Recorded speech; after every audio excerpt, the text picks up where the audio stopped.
Bismillahirrahmanirrahim. Assalamualaikum warahmatullahi wabarakatuh. Bismillahirrahmanirrahim. Innal hamdalillah nahmaduhu wa nasta'inuhu wa nastaghfiruh wa na'udzu billahi min syururi anfusina wa min sayyiati a'malina. May yahdihillahu fala mudilla lahu wa may yudlil falan tajida lahu waliyyan mursyida. Asyhadu an la ilaha illallah wahdahu la syarika lahu wa asyhadu anna Muhammadan abduhu wa rasuluhu la nabiyya ba'da. Allahumma shalli ala Muhammad wa ala ali Muhammad kama shallaita ala Ibrahim wa ala ali Ibrahim wa barik ala Muhammad wa ala ali Muhammad kama barakta ala Ibrahim wa ala ali Ibrahim fil alamin innaka Hamidum Majid. Amma ba'du. Ma'asyiral muslimin rahimani wa rahmatullah, usikum wa nafsi bi taqwallahi faqad faza man ittaqa. Ibu-ibu, bapak-bapak, adik-adik, para jamaah rahimakumullah. Kalau kita mengikuti dari awal, kira-kira 9 atau 10 tahun yang lalu, mulai kita pelajari kitab ini, sudah khatam, kemudian ganti kitab Firqatun Najiyah wa Thaifah Al-Mansurah.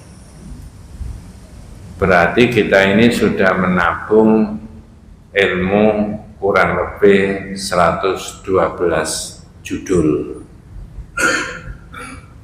Dari mana angka 112? Dari kitab ini 67. Dari kitab yang 2 bulan yang lalu khatam itu 45. Berarti 112 judul kurang lebihnya. Kalau nanti ditambah dengan yang lain lagi 65 judul kitab yang Syarh Usuli Thalatha, berarti ada 177 judul. Judul-judul berkaitan dengan apa? Jawabannya gampang, berkaitan dengan makna La ilaha illallah Muhammad Rasulullah. Ini yang diutak-atik maknanya itu berdasarkan Quran hadis pendapatnya para ulama. Catatan saya itu 9-10 tahun yang lalu itu sudah mulai dipelajari di masjid ini. Sampai khatam, ganti yang satu lagi sudah khatam. Nah ini saya ulangi, nanti kombinasi dengan kitab yang lain lagi. Apa yang akan diterangkan 30 menit berikutnya kurang lebihnya? Judulnya Fadlu Tauhid wa ma yukaffiru minadz-dzunub. Keistimewaan tauhid, syahadat itu dan dosa yang bisa diampuni. Dalil yang sama di kitab yang berbeda, judulnya juga sedikit modifikasi. Apa? At-tauhid yusabbibus sa'adah wa yukaffirudz dzunuba. Orang bertauhid itu bersyahadat dengan benar tentang Allah dan tentang Rasulullah, itu bisa menimbulkan kebahagiaan dan menghapus segala dosa. Nah sekarang kita bahas fadilahnya, keistimewaannya. Dalam kitab ini dibahas berkaitan dengan fadlu tauhid, itu orang diumpamakan fadlu sholatil jamaah. Orang sholat wajib, sholat sendiri itu sah. Tapi kalau dia itu sholat jamaah, maka dia dapat fadilahnya, keutamaannya dibandingkan sholat sendiri. Kelipatannya 27 kali. Orang menyebut 27 derajat, itu bahasa hadis. Nah, itu fadilah, keutamaannya. Tema ini, fadilahnya itu diberi penjelasan berkaitan dengan apa betul orang berkonsep tauhid ini memperoleh satu kebahagiaan. Yang dimajukan sebagai dalil adalah surat Al-An'am ayat 82. Adik-adik kalau membawa HP yang ada Qur'annya bisa direspon, bisa diikuti. Biasanya saya begitu, supaya ada kontak antara kitab ini yang saya bacakan dengan jamaah. Apa surat Al-An'am ayat 82? Allah subhanahu wa ta'ala dawu alladzina amanu walam yalbisu imanahum bidzulmin ulaika lahumul amnu wa hum muhtadun. Nanti endingnya itu di amnu wa hum muhtadun ini, dia dapat keamanan dan dia dapat petunjuk. Syaratnya apa? Nah, kalau saya baca mulai dari awal, orang-orang yang beriman dan tidak mencampurkan imannya itu dengan kesyirikan, mereka itu adalah mendapatkan keamanan dan mereka mendapatkan petunjuk dari Allah Subhanahu wa ta'ala. Saya ulangi, orang yang beriman, alladzina amanu walam yalbisu imanahum, tidak dicampur imannya itu dengan kesyirikan. Nah, ini syirik ini variasinya banyak, Pak, tidak bisa diterangkan satu persatu sekarang. Nanti sampean ikuti aja, mudah-mudahan dapat barokah dari Allah Subhanahu wa ta'ala. Imannya tidak dicampur dengan syirik. Nah, sekarang tak balik. Oh, kalau begitu ada orang beriman tapi imannya dicampur dengan kesyirikan. Jawabannya? Nah, itu yang dituntut oleh Nabi berdasarkan dilalah, dalil-dalil, ojo dicampur. Gimana Pak Ustadz dicampur itu? Misalkan, mohon maaf ini bukan siapa-siapa, dia sudah menyatakan la ilaha illallah, la ma'budu bihaqqin illallah, tidak ada zat yang berhak diibadahi kecuali Allah. Itu maknanya tidak ada yang bisa menyelamatkan, memberi rezeki, memberi bahagia, menghidupkan, mematikan, ini semuanya kembalikan ke Allah. Tapi orang itu masih meyakini benda ini, benda itu, barang ini, barang itu menyelamatkan dirinya. Berarti nyampur nggak Pak? Bawa apa Mas? Anu Pak, saya kalau kemana-mana nggak bawa sabu ini nanti bisa celaka di jalan. Yang mirip-mirip begitu ada Pak? Cuma saya mau nggak tanya sampean, apa sampean pengalaman? Nggak begitu pertanyaannya. Saya ditanya orang itu begitu. Ya. Ini loh, maka Islam yang sebenarnya itu mengajarkan orang menyembah Allah jangan campur dengan kesyirikan. Itu nanti di kitab yang lain, nah ini yang saya masukkan kombinasi tadi, itu ada keterangan mafasidu syirki wa adraruhu, bahayanya syirik dan rusaknya masalah. Ada macam-macam. Salah satunya ihanatun li karamatil insan wa in khitatun li qudratihi. Syirik itu merendahkan martabatnya manusia. Kita ini jadi manusia saja itu sudah mulia Pak. Jadi manusia saja itu sudah paling mulia di antara seluruh makhluknya Allah yang lain-lain. Nah ini orang syirik, berarti dia itu merendahkan dirinya sendiri, lebih memuliakan benda-benda dan barang yang disirikan itu tadi.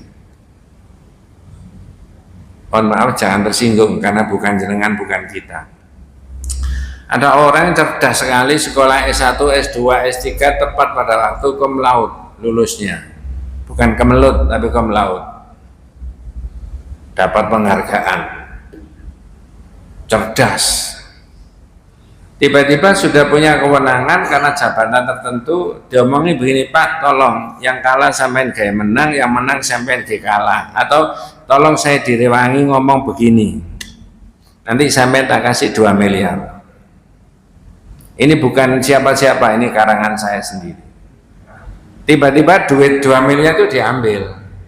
Yang kalah dibuat menang, yang menang dibuat kalah. Saya tanya, syirik nggak Pak? Merendahkan dirinya sendiri nggak? Lebih mengunggulkan apa tadi? Berapa tadi nilainya? Nah, kok bisa itu? Manusia sekolah sampai S3 itu loh, dirinya hanya dihargai begitu. Loh ini loh kata tauhid itu tidak boleh itu di situ. Nah, kalau tidak dicampur apa? Dapat apa? Ulaika lahumul amnu, orang itu aman. Di mana Mas kata tafsir ini, kata tauhid ini fil akhirah. Al-aminuna fil akhirah. Loh Pak Ustaz, nanti kita itu tambah tua. Iya, nggak usah tanya, wis biarin aja nanti tua sendiri. Betul Pak ya? Nanti kita mati Pak Ustaz. Iya, nggak apa-apa. Terus masuk apa? Lah tergantung, kalau sampean imannya kuat tidak dicampur dengan syirik, masuk surga. Loh, insya Allah nggak usah insya Allah, pasti. Yang memastikan siapa Ustaz? Ya Nabi, ada dalilnya. Inilah maksudnya itu di situ Pak. Orang Islam itu pede, enak Pak pikirannya itu. Al-muhtaduna fid dunya, endingnya yang kedua di akhirat itu jadi aman, tidak usah khawatir sama sekali. Di dunianya orang itu dapat petunjuk ke arah yang benar. Hidupnya jadi baik, institusi di mana dia bekerja juga terbawa menjadi bahagia dan enak. Kenapa? Bertauhid Pak, nggak ada yang campur dengan syirik. Sini nggak ada orang menerima gratifikasi, itu nggak ada. Suap itu nggak ada. Semua yang ngerti, semuanya itu nggak boleh itu. Berarti orang itu merendahkan dirinya sendiri. Oh berarti ini sejahtera Pak perusahaan ini. Oh ya pasti. Nah gitu loh. Negara juga begitu. Nah, ini satu poin. Kemudian panjenengan dan saya itu didhawuhi Kanjeng Nabi Pak. Ada banyak keterangan tapi rasanya nggak mungkin saya terangkan semuanya. Gini, hadis sahih riwayat Bukhari dan Muslim dari Ubadah bin Samit. Nabi bilang gini santai-santai, man syahida an la ilaha illallah wahdahu la syarikalah. Jangan titeni, siapa yang bersyahadat tidak ada ilah yang berhak disembah kecuali Allah. Syahadat aja nggak cukup, harus ditambahi dengan apa? La syarika, tidak boleh ada syirik. Nah, makanya syahadat itu bukan dilisankan saja, bukan ditulis di pintu-pintu masjid saja, bukan ditulis di jendela-jendela, di kaca-kaca mobil, diamalkan. Bersyahadat tidak syirik, man syahida alla ilaha illallah la syarikalah. 1, 2, wa anna Muhammadan abduhu wa rasuluhu. Nah itu gelarnya Nabi Muhammad cuma 2 itu, sebagai hamba Allah, sebagai Rasul. Sebagai hamba Allah sama enggak dengan kita Pak? Sama. Kalau Nabi misalkan habis bekerja mulai pagi lalu masuk di masjid, lalu masjidnya ada AC-nya, kira-kira capek nggak Nabi Pak? Capek. Saya mau tanya lagi, kira-kira Nabi ngantuk nggak Pak? Ngantuk. Ya wajar, manusia ya Pak. Kalau tidak sarapan mulai pagi sampai jam 9, lapar nggak? Lapar. Jadi orang Islam, jenengan dan saya, persepsinya tentang Nabi tidak boleh keluar dari ini. Loh, berarti sebagai hamba Allah sama dengan kita. Nggih. Bedanya apa? Menerima wahyu. Nah itu di Quran kan sudah diterangkan banyak. Qul innama ana basyarum mithlukum. Saya ini manusia biasa kok sampean itu Mas. Bedanya yuha ilayya, saya menerima wahyu. Maka jangan berlebihan kepada Nabi. Oh Nabi itu katanya tidak wafat Pak. Zahirnya di dunia ya wafat, wong Qur'annya ada kok. Lo katanya masih bisa datang ke masjid sana, masjid siapa yang bilang gitu? Nabi udah wafat gak bisa datang. Tauhid tidak ada. Nah ini lebih. Kalau tidak paham tauhid, keliru nanti keyakinannya. Ya. Jadi Muhammad sebagai hamba Allah dan Rasul. 3. Wa anna Isa abduhu wa rasuluhu wa kalimatuhu alqaha ila Maryam wa ruhun minhu. Tentang Nabi Isa. Khusus Al-Masih bagi umat Islam sudah selesai, tidak usah dibahas. Bahwa Al-Masih itu bukan Tuhan tapi siapa? Nabi. Makanya ada tambahan abduhu wa rasuluhu wa kalimatuhu alqaha ila Maryam wa ruhun minhu.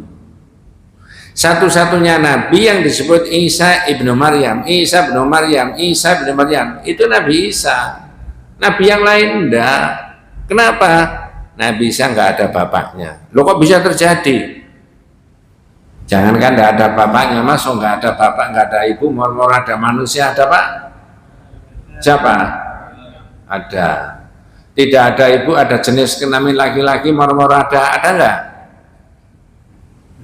Ada jenis kelamin laki-laki tok, saya tidak ngomong bapak, jenis kelamin laki-laki. Ada jenis kelamin laki-laki, tidak ada jenis kelamin perempuan, tiba-tiba ada manusia, ada enggak? Kok bingung? Siapa? Ya istrinya Adam. Pada siapa? Siapa maknya? Enggak ada. Ya, yang tidak ada bapaknya, ada ibunya, siapa? Al-Masih. Coba saya pancing pertanyaan, tapi ini merangsang berpikir. Apakah ada kemungkinan bisa terjadi sekian ribu tahun yang akan datang bayi lahir tanpa ada bapaknya, dalam arti tidak ada spermanya, kayak Al-Masih? Enggak, jangan boleh diyakini. Mungkin kalau Allah menghendaki. Loh, dari mana? Semprul dah. Mohon maaf, tidak ada. Ini mukjizat sekali terjadi, tentang Adam sekali terjadi, Hawa sekali terjadi, Al-Masih sekali terjadi. Ada enggak manusia ada bapaknya, ada ibunya, tahu-tahu ada manusia? Siapa? Kok Nabi Muhammad? Ya kita juga Pak. Kok lali itu ya? Ya Nabi Muhammad iya, kita juga iya. Jadi Nabi memberikan pedoman, siapa yang bersyahadat tentang Allah tidak boleh syirik, meyakini Nabi Muhammad sebagai hamba Allah dan Rasulnya, meyakini Al-Masih sebagai hamba Allah dan Rasulnya, kalimatnya dari Allah, ruhnya dari Allah. Nah yang keempat, ini penting, al-jannatu haqqun, an-naru haqqun. Surga itu ada, neraka itu ada. Pertanyaan saya, bisa dilihat dengan mata? Bisa di video? Yakin? Loh kan tidak yakin apa-apa Pak. Ya harus yakin orang Islam. Al-jannatu haqqun, an-naru haqqun. Ya. Cuma begini Pak, saya itu pernah ngomong. Sebenarnya orang Islam itu iman kepada yang gaib, bukan hanya deretan surga, neraka, adab kubur, siksa kubur, nikmat kubur, telaga yang dijanjikan oleh Nabi, malaikat dan sebagainya, pertanyaan, bukan itu toh. Apa sih dampak positifnya di dunia itu dari keimanan tentang yang gaib-gaib tadi? Kalau nggak ada dampaknya nggak beriman. Loh Pak, saya ini udah beriman kepada yang gaib, katanya surga itu ada, neraka itu ada. Dan sampai itu yakin surga neraka itu ada, ya maksud kayak ngono perilakunya. Ya semua perilaku itu mengarah kepada mana kalau orang muslim? Surga. Yakin surga ada, neraka ada, pertanyaan kubur ada, mohon maaf, korupsi, misalkan begitu. Berarti itu beriman nggak kira-kira Pak? Kalau iman nggak begitu sampai itu mestinya. Nanti kan ditanya, apalagi nilainya itu sangat spektakuler. Sampai nilai berapa Pak?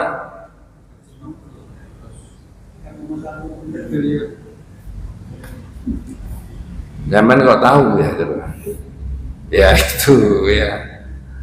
Kalau orang bisa tentang 4 hal ini, nah endingnya adkhalahu wahul jannata ala ma kana minal amal. Orang akan dimasukkan surga berdasarkan amalnya. Kadang-kadang ada jamaah tanya, ya mesti aja Pak Ustaz. Oh enggak Bu, bukan sembarang amal.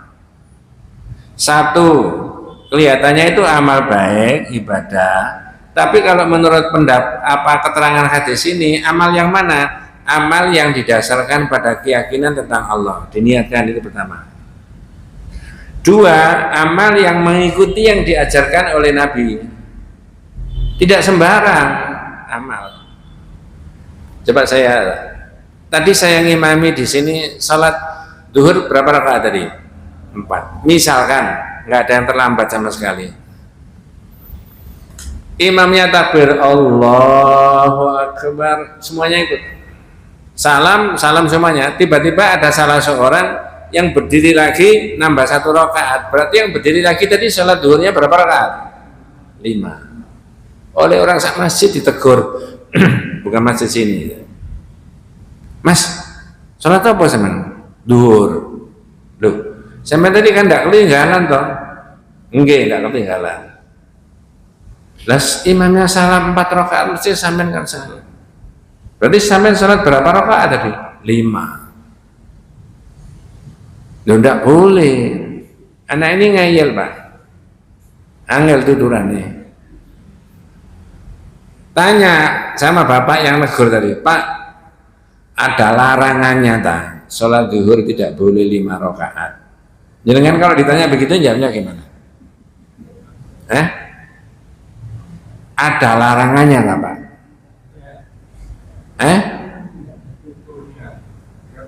Kalau jenengan jawab ada, Mas, salah. Mana Pak larangannya? Tidak ketemu. Terus gimana jawabannya yang benar? Sholat zuhur itu contohnya Nabi berapa? 4. Loh gitu aja kok pakai contoh, Pak. Loh, kamu itu kan sudah syahadat tentang Rasul sih. Wa asyhadu anna Muhammad Rasulullah. Berarti konsekuensinya sholat yang mengikuti yang diajarkan Nabi. Itu kan menurut persepsimu. Tambah rakaat berarti tambah banyak pahalanya. Enggak bisa. Ini loh maksudnya tadi. Ini keterangannya sederhana, tapi sebenarnya bisa contohnya banyak sekali. Namanya ibadah tidak boleh ada tambahan, tidak boleh ada pengurangan. Inilah yang digadang-gadang akan masuk apa tadi? Surga. Jadi ibu-ibu bilang gini, oh tapi kan masih besok. Ya masih besok, Bu. Apa sampean kesusu dah? Itu fadilah, keistimewaannya tadi. Jadi keistimewaannya pegang 4 poin. Syahadat tentang Allah tidak boleh syirik. Syahadat tentang Nabi, jangan meyakini di dalam diri Nabi itu ada unsur-unsur ilahiyah. Ini bahasa saya rada bulet tapi gampang. Di dalam diri Nabi itu tidak ada unsur-unsur Tuhan, itu tidak ada. Unsur manusia tok semuanya. Ya. Yang ketiga tentang Nabi Isa tadi, jangan dilebih-lebihkan. Yang keempat, yakin surga itu ada, neraka itu ada. Berarti yang dibidik oleh umat Islam itu adalah surga. Gini Pak ya, di kitab yang lain, orang Islam itu harus menegakkan 2, ibarat menara kembar. 2 itu apa? Yang satu ini harus takutnya sama Allah kuat. Yang kedua, rojaknya sama Allah itu kuat. Rojak ini apa sih? Rojak itu bahasa Indonesianya apa? Rojak harapan. Kalau khauf apa? Takut. Gimana maksudnya? Ini nanti nyambung, Mas. Nyambung gimana Pak Ustadz? Masih muda, gagah, profesional, duitnya banyak, punya jabatan, ya, segala-galanya punya. Harus punya rasa takut sama Allah. Dan jangan bayangkan masih muda, gagah, punya jabatan, fasilitas duniawi ada, kemana-mana ada, semuanya punya. Si jidok Pak, saya nggak bunuhin. Kan dia apa? Nggak punya rasa takut sama Allah. Kayak apa kira-kira duit? Tapi manusia itu tidak muda terus. Nanti ada masa-masa tua. 40, 41, 42, 50, 51, 52, 60, 61, 62, 70, 71, 72. Itu tambah kuat apa tambah leg? Jangan legrek Pak, masa manusia legrek? Kalau legrek itu ini meja, kursi itu legrek. Nah kalau sudah begitu, rojak Pak harapannya. Jadi nyambung pada waktu masih muda, gagah, perkasa, profesional, duitnya banyak, punya rasa takut sama Allah sangat kuat. Begitu sudah tidak produktif, sudah dalam arti ekonomi misalkan begitu ya, nah, baru harapannya kepada Allah. Jadi nyambung. Maka bahasa saya tadi ibarat 2 menara kembar. Lah kalau sudah ini nggak punya rojak sama Allah, terus apa Pak? Yang sudah sepuh. Ini ada nggak yang hadir ini di atas 50 tahun usianya? Ada? 55. Ibarat orang berjalan, kalau sudah 50 tahun, antara yang sudah dilewati dengan yang akan dituju dekat mana? Dekat yang dituju. Ada yang 60? Oh, tambah hidup mana itu? Serahkan aja sama Allah Pak. Yang penting kita semuanya husnul khotimah. Menurut hadis ini endingnya apa? Surga. Nah kalau enggak itu apa? Ya, kita itu beriman.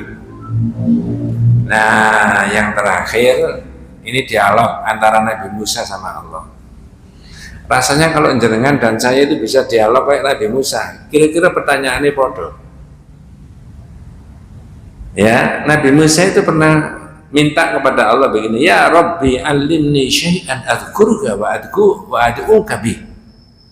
Ya Rabb, ya Tuhan, mbok saya ini diberi satu kalimat yang selalu saya pakai zikir, yang saya selalu pakai berdoa kepadamu. Jadi Nabi Musa minta itu. Minta dikasih kalimat yang selalu dipakai zikir, selalu dipakai ingat sama Allah. Apa jawabannya Allah kira-kira? Ya Musa, qul la ilaha illallah. Yang kamu minta itu ya la ilaha illallah itu. Maksudnya Nabi Musa diyakinkan kalau kamu itu mau bahagia, zikir dan wiridnya ya pakai tidak ada yang dituhankan kecuali aku. Jawabannya Nabi Musa apa? Ya Rabbi kullu ibadika yaquluna hada. Loh, kalau cuma itu aja semua orang ya sudah bisa. Bener nggak Pak? Coba tak tanya, jangankan manusia, ada nggak binatang yang diajari la ilaha illallah itu bisa? Apa itu Mas? Burung apa? Andai kata dilatih betul itu ya, burung itu bisa lebih fasih dari manusia. Makanya Nabi Musa tadi ngomong begitu, ya Rabbi kullu ibadika yaquluna hadza. Ya Rabb, ya Allah, kalau cuma begitu aja semua orang udah bisa.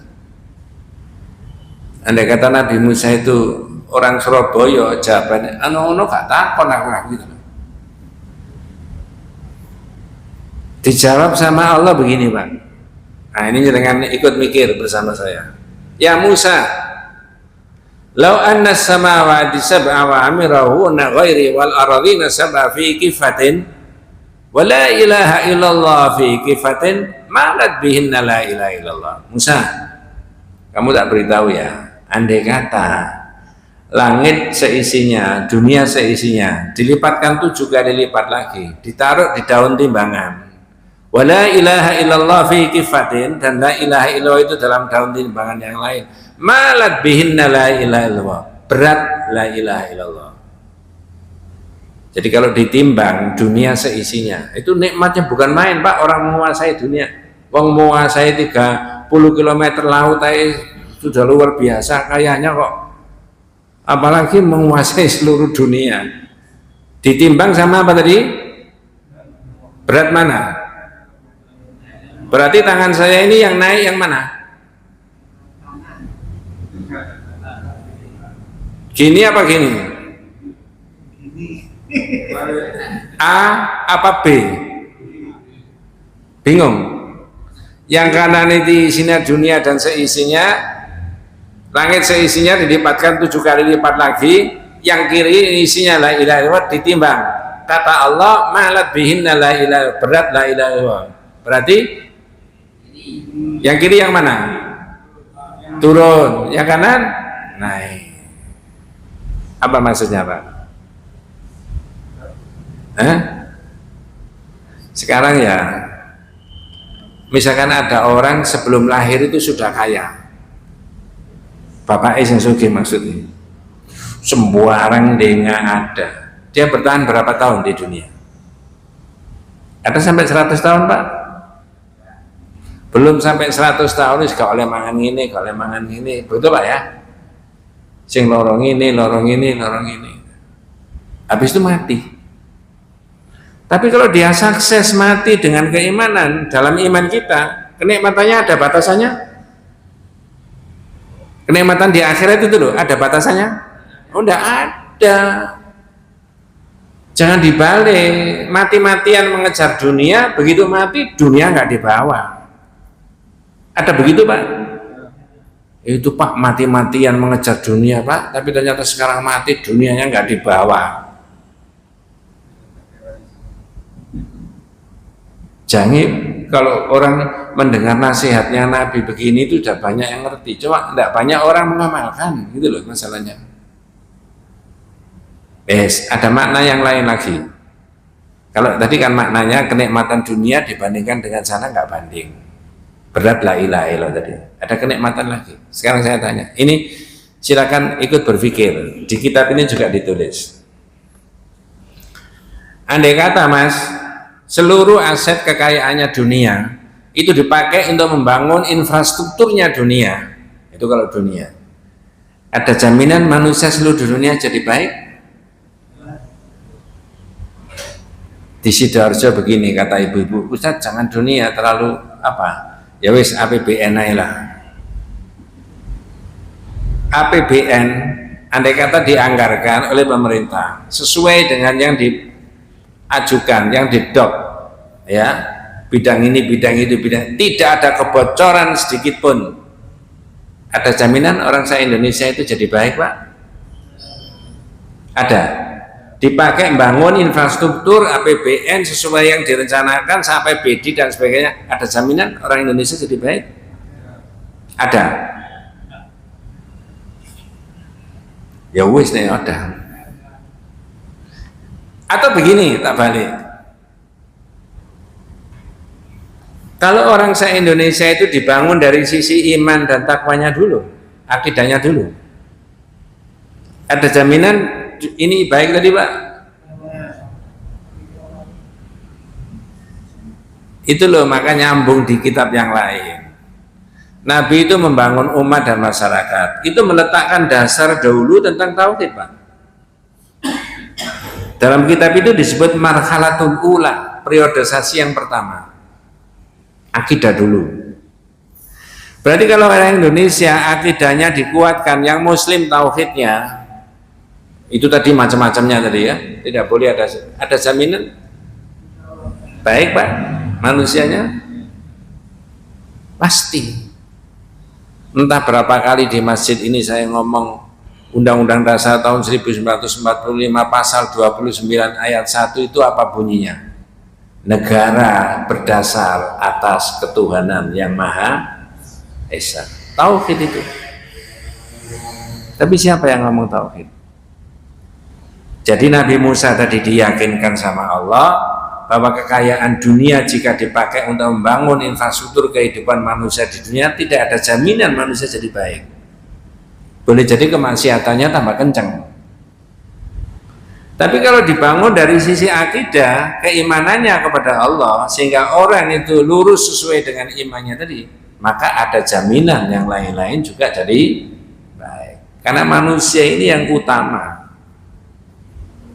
Coba tak tambahi beberapa detik lagi Pak, sebelum Allah menciptakan manusia, Allah bilang sama siapa? Pakai bahasa Indonesia saja, bilang ke Adam, bilang ke siapa? Malaikat. Apakah Allah menyebut nama Adam? Lalu apa yang disebut oleh Allah? Khalifah. Wa idz qala rabbuka lil malaikati inni ja'ilun fil ardi. Kenapa tidak disebut Adam? Kok khalifahnya?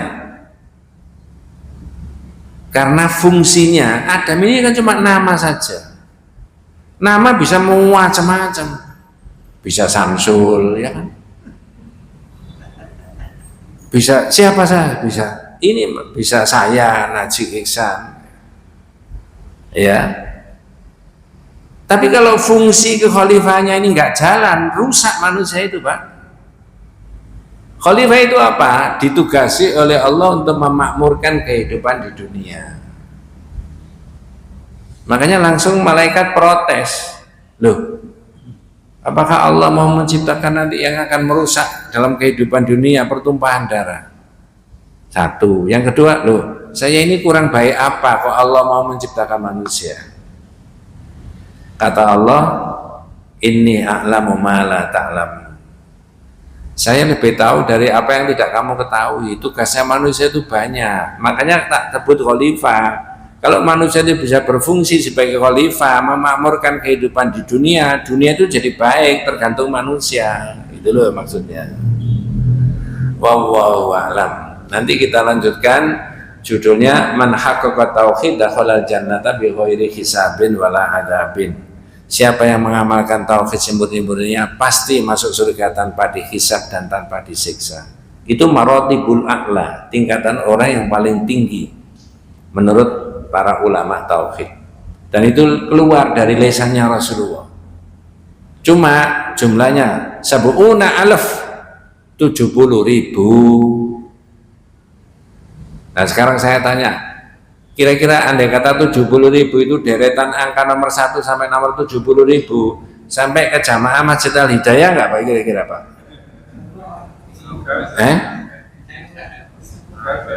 Nomor 1, nomor 2 terus mulai zaman Nabi sampai. Nanti kita bahas. Mudah-mudahan Allah Subhanahu wa taala memberikan rahmat barokah hidayah kepada kita semuanya. Adanallahu wa iyyakum ajmain. Kita tutup dengan doa kafaratul majlis.